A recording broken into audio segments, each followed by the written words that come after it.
You open your banking app on a Tuesday night. $640 in the savings account you started 11 months ago. You feel good for about 4 seconds. Then the email arrives. Subject line: lease renewal notice. Your rent is going up $83 a month. You do the math without wanting to. $83 times 12. That's $996 a year. Gone before you've even touched your savings goal. You didn't do anything wrong. You didn't blow money on something stupid. You didn't skip a single deposit. The number just moved on you, quietly, while you weren't looking. I'm Zaki, and today we're going to talk about why so many careful, disciplined people who rent still can't seem to save their way out of it. Not because they're bad with money, because the math was never actually built to let them win. And once you see the shape of it, you can't unsee it. Here's what almost everyone believes about renting. They believe it's a waiting room, a temporary stop before the real goal, the house, the down payment, the finish line. You rent for a few years, you save aggressively, you cut back on eating out, and eventually you cross over. That's the story we've all been told. It's a good story. It's also, for a huge number of people, not what actually happens. Because rent isn't a fixed number you're saving against, it's a moving number. And here's the part nobody puts in the brochure. It moves at almost exactly the same speed as your paycheck. Not slower, not something you can outrun with a little discipline and a spreadsheet. Almost the same speed, which means the gap you're trying to close was never really closing in the first place. Let's put a number on that. Since 1980, rent in this country has grown at a compound rate of about 3.9% a year. Wages over that same stretch, about 4.09%. Look at those two numbers side by side. They're basically twins, which sounds like good news. Income keeping pace with cost. Nothing to see here. Except it means the gap between what you earn and what you're spending on rent never really closes. It just holds quietly, year after year, like treading water and calling it progress because the water hasn't actually pulled you under yet. Let's follow one renter through this, because numbers alone don't tell you what it feels like. Her name's Maya, 32. Works in marketing. Take-home pay, $4,800 a month. She's not reckless with money. Quite the opposite. She's the friend who actually reads her bank statements. Rent, $1,661. Car and transportation, $280. Insurance, $320. Groceries, $450. Utilities, phone, internet, $220. A few subscriptions she keeps meaning to cancel, $60. Student loan payment, $280, and $300 for everything else life throws at her. A birthday gift, a dentist copay, the things that never make it into a budgeting app. Added up, $3,571 in expenses, which leaves her $1,229 a month. Not bad. That's real margin. That's a person who could actually build something if the world held still long enough to let her. Then the renewal notice comes. A 5% increase. $83. Doesn't sound like much. It's the price of a nice dinner out, people tell themselves. But $83 against a savings margin of $1,229, that's not a small dent. That's roughly 12% of her entire monthly saving capacity. Gone in the time it takes to sign a new lease. She hasn't gotten a raise. She hasn't changed a single habit. The math just moved underneath her, and nobody sent her a warning first. Now, here's where it gets worse, and I want you to really sit with this number, because this is the part that changes how you think about the whole picture. Say Maya wants $50,000 for a down payment. To get there in 10 years, she'd need to save about $417 a month. Consistently. No skipped months, no dipping into it for emergencies. But rent doesn't sit still while she does that. At that same 3.9% growth rate, her rent in 5 years climbs from $1,661 to around $2,010. That's $349 extra a month she's now paying, which is 87% of the $400 she was trying to set aside in the first place. Let that sink in. 87%. She's not failing to save. She's succeeding, and the ground is moving out from under her at almost the same rate she's climbing it. There's a second mechanism here that makes it worse, and it's one almost nobody talks about. It's what you might call the moving cost tax. When your rent jumps, the obvious move is to shop around, find somewhere cheaper, and switch. But switching costs money too. A new deposit, a moving truck, days off work, the mental tax of researching neighborhoods you don't know. So a lot of renters do the rational in-the-moment thing. They absorb the increase instead of wasting money on a move. Multiply that decision across millions of leases, and landlords know it. Rent increases get priced in part around exactly how much friction it takes to make a tenant leave. And there's a third piece, one that compounds quietly in the background. The down payment target itself isn't fixed either.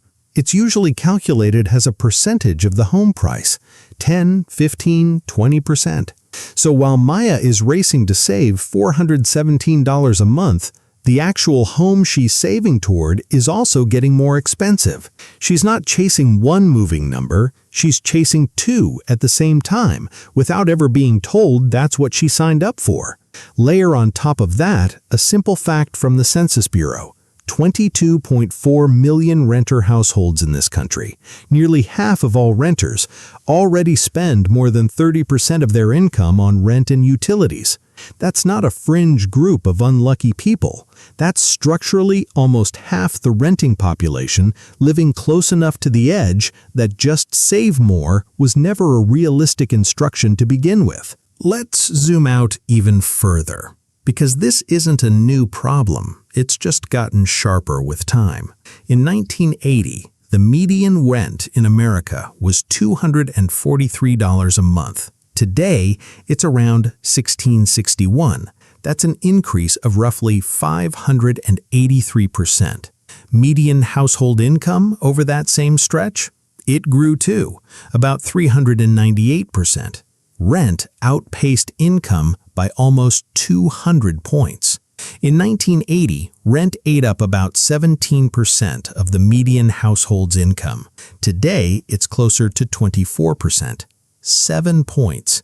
Doesn't sound dramatic until you realize that 7 points is 46 years of quiet, invisible compounding, one lease renewal at a time, one signature at a time, nobody ever sitting down to decide it all at once. Now, who's actually doing this to you?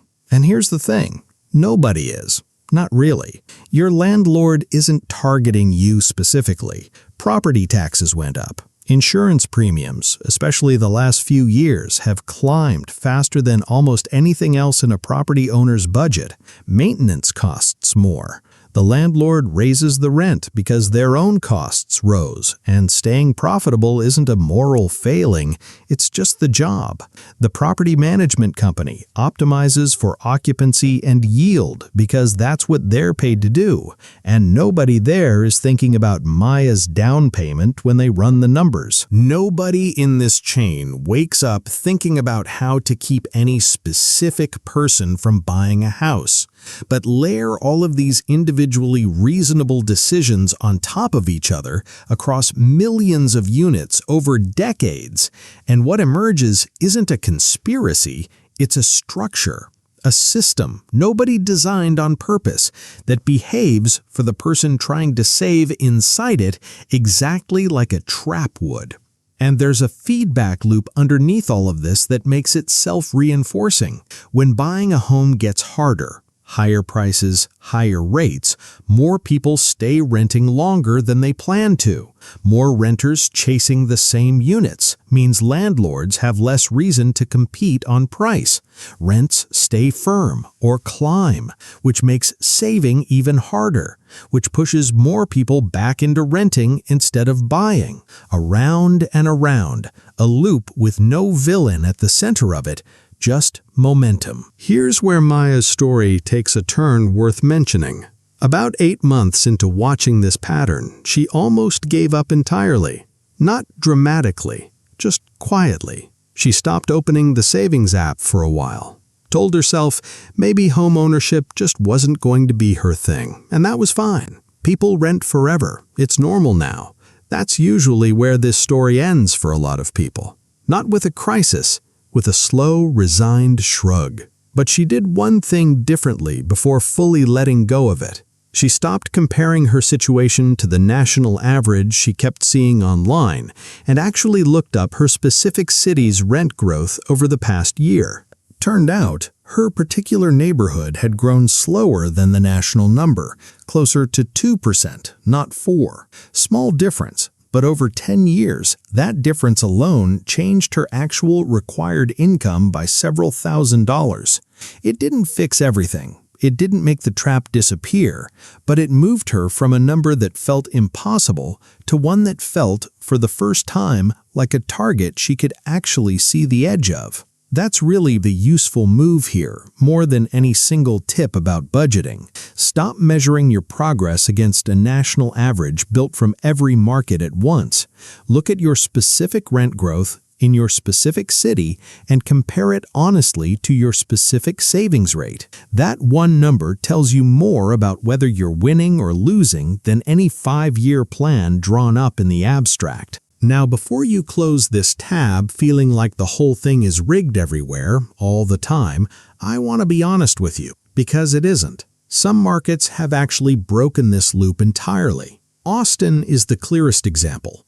Between 2015 and 2024, the city added 120,000 new housing units. Not just single-family homes, apartments too, at real scale, and its median rent fell 18% from its 2022 peak. In a market like that, the trap simply doesn't hold the same way. Saving can genuinely outpace rent because supply, for once, caught up with demand instead of chasing behind it. There are other exits too, and they're worth naming honestly. Some renters have access to employer-assisted down payment programs or family help that sidestep this entire mechanism.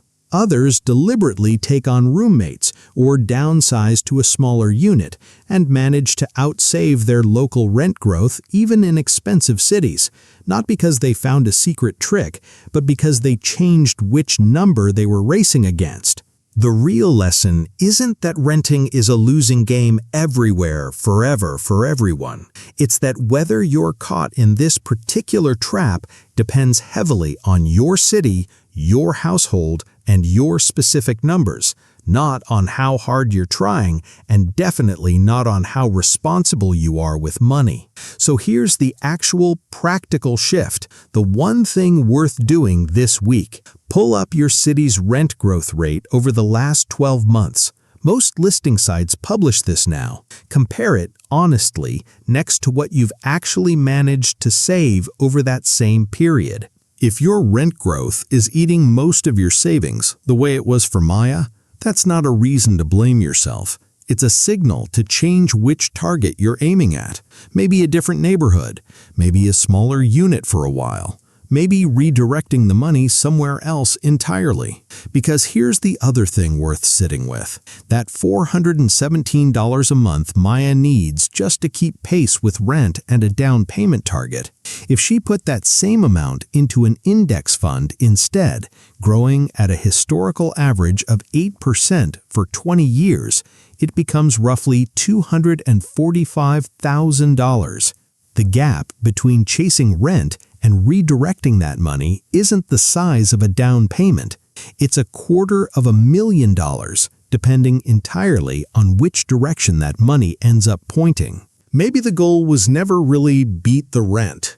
Maybe it's deciding with open eyes and the actual numbers in front of you which treadmill you're willing to keep running on and which one you're finally ready to step off of. So the next time that renewal notice lands in your inbox, before the guilt kicks in, before you start quietly blaming your own discipline for something that was never really about discipline, ask yourself one quieter question instead.